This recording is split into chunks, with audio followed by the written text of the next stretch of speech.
All right, shalom. This is Chnak Sa'an by Yasharala from the Lions and the Yasharala camp. First and foremost, I'd like to say Kal Halayim La Yahweh, by Hashem Yahweh Shai, by Hashem Harakak Kodash by Mouth. Double honors to the elder apostles of Great Millstone, and salutations to the Ark that are pushing the truth and sincerity and truth. And peace and blessings to the men, women, and children that believe in the name of Yahweh by Hashem Yahweh Shai.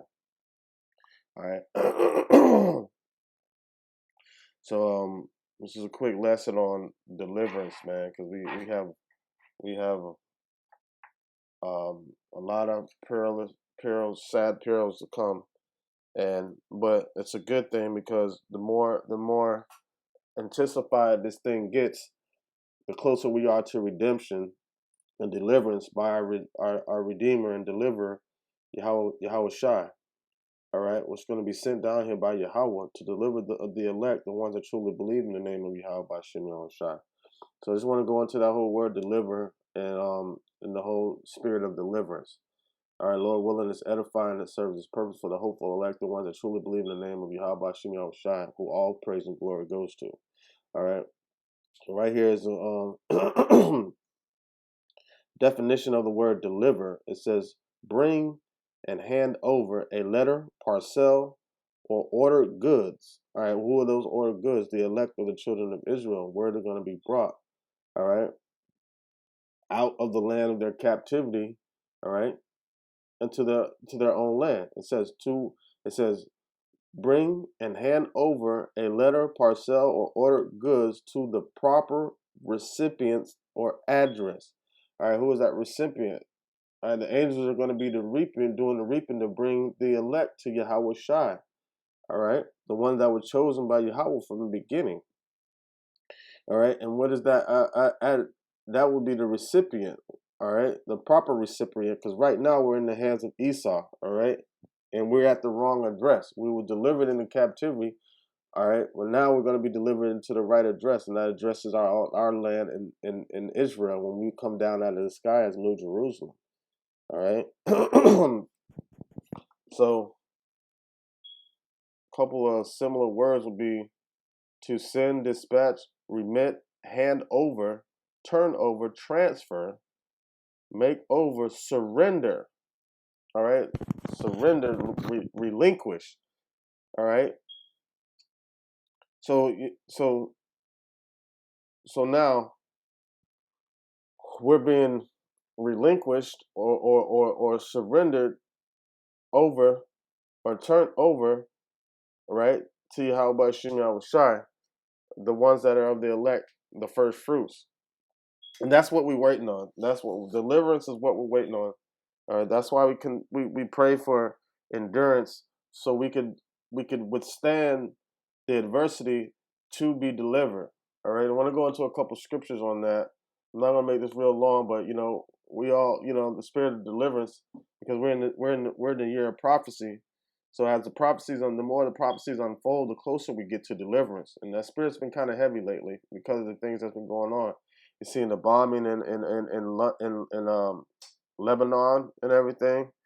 There was supposedly more bombings than that around the world, all in the same day. So this is a work of Yahweh Shem Yahweh Shai, preparing the deliverance of his elect, the ones that are chosen from the beginning. All right. It's Job chapter 19, verse 25. It says, I know that my Redeemer liveth, and he shall stand at the latter day upon the earth. All right. Let me get that word.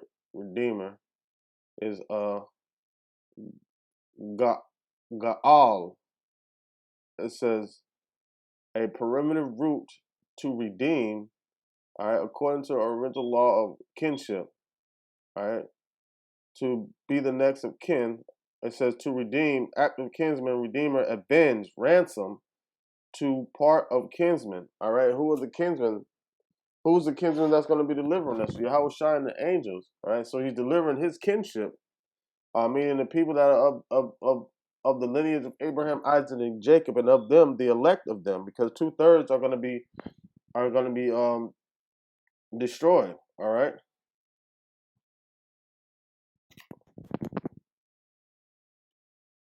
So who's that redeemer that Job is talking about right there? The redeemer that he's talking about is Yahweh Shai, man. He's going to be delivering us from this evil, wicked place that we're in, Babylon, and throughout the four corners of the earth. All right, because Esau has made the whole world a wilderness.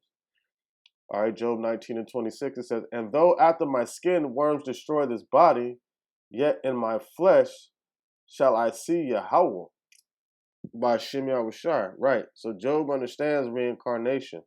He understands, though this body perish, he shall be, that spirit of his shall be in another body at the time in the latter days, like how it said, go now, Daniel, go thy way and sleep with thy fathers, and you shall rest in the latter day. Let me see if I can find that. I think it's Daniel chapter 10.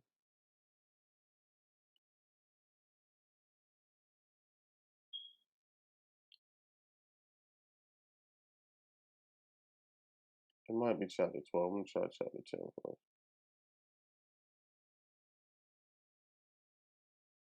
No, it's chapter 12, Slacky.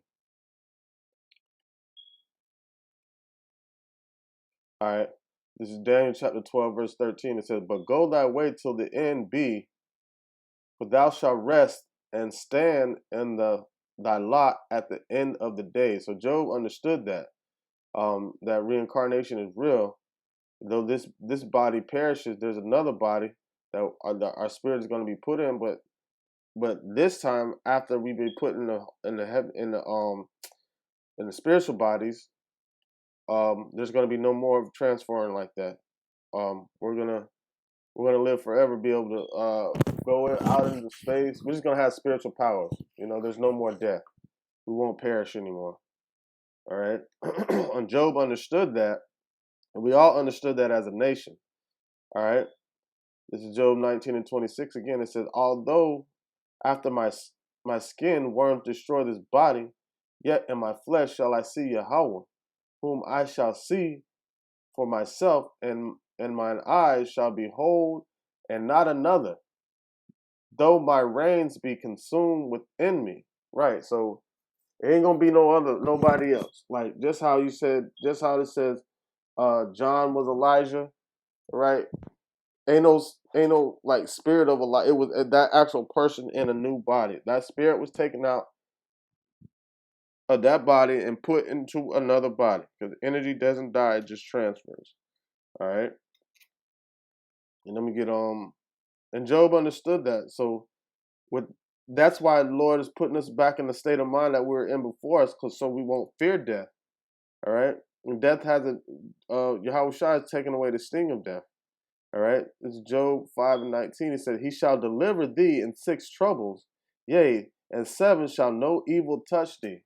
All right. Right. What are those 6 troubles? Those 6 troubles, the 7th trouble is the missiles. All right. So as the let me see, is the pots. As the pots fill the pricks.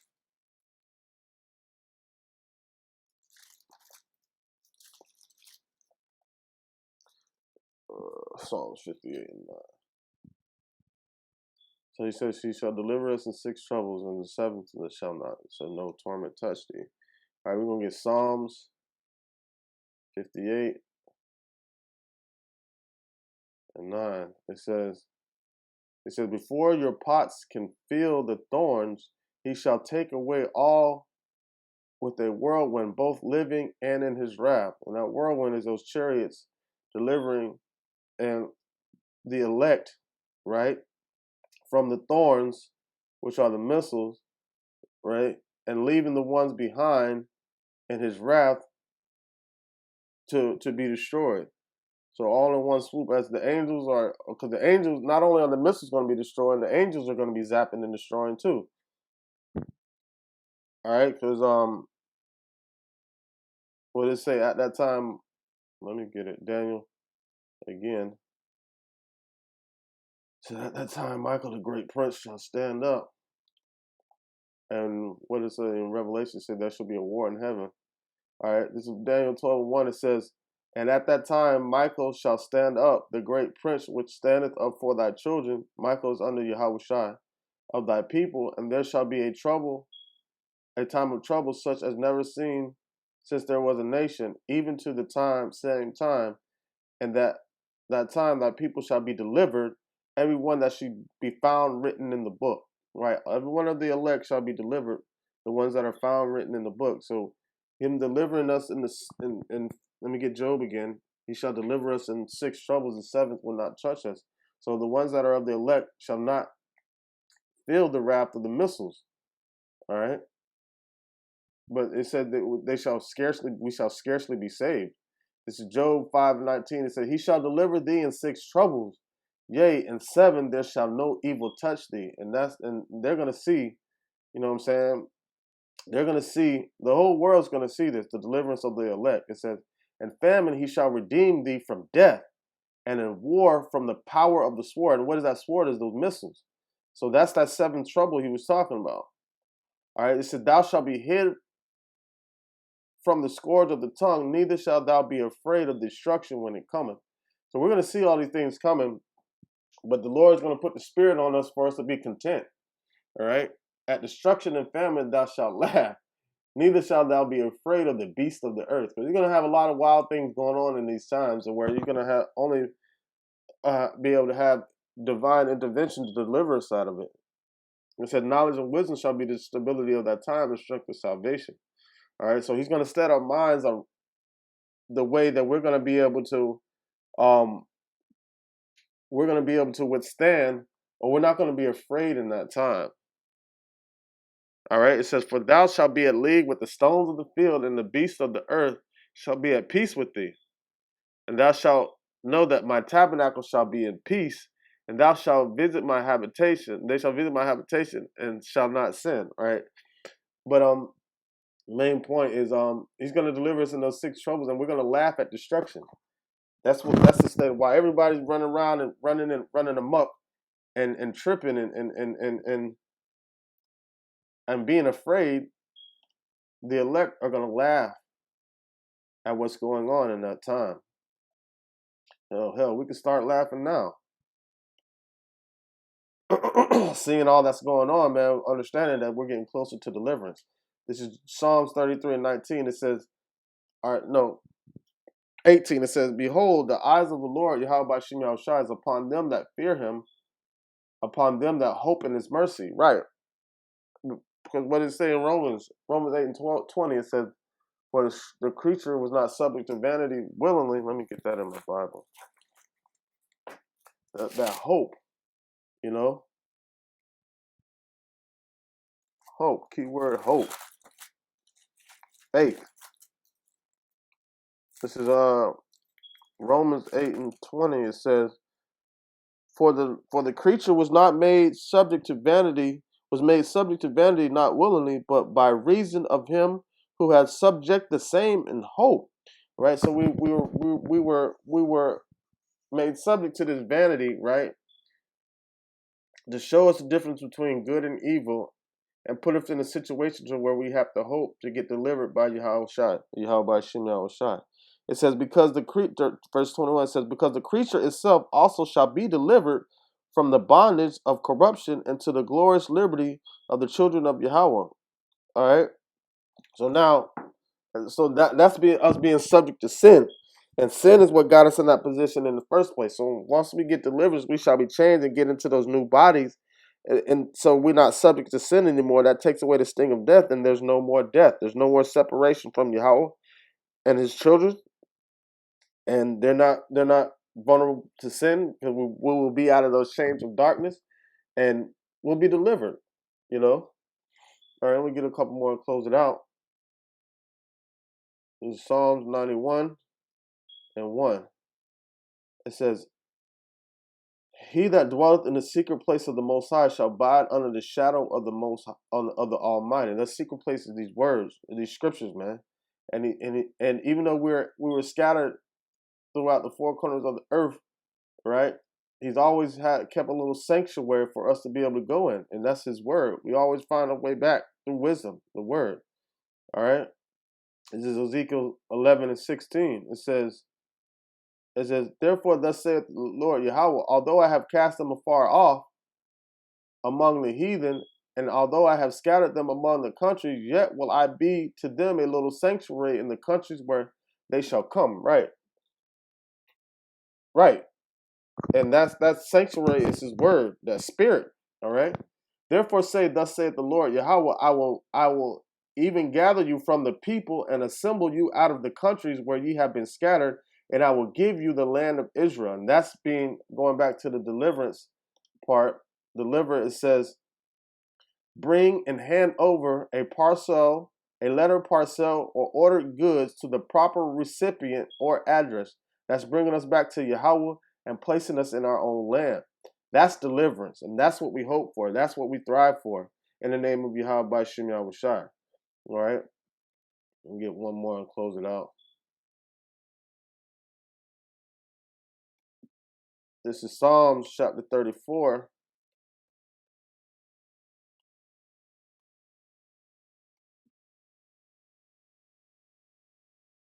Verse 4, it says, I sought the Lord and he heard me and delivered me from all my fears. And right. And we really, and that's one thing we need to focus on praying for. I know he didn't give us a spirit of fear, but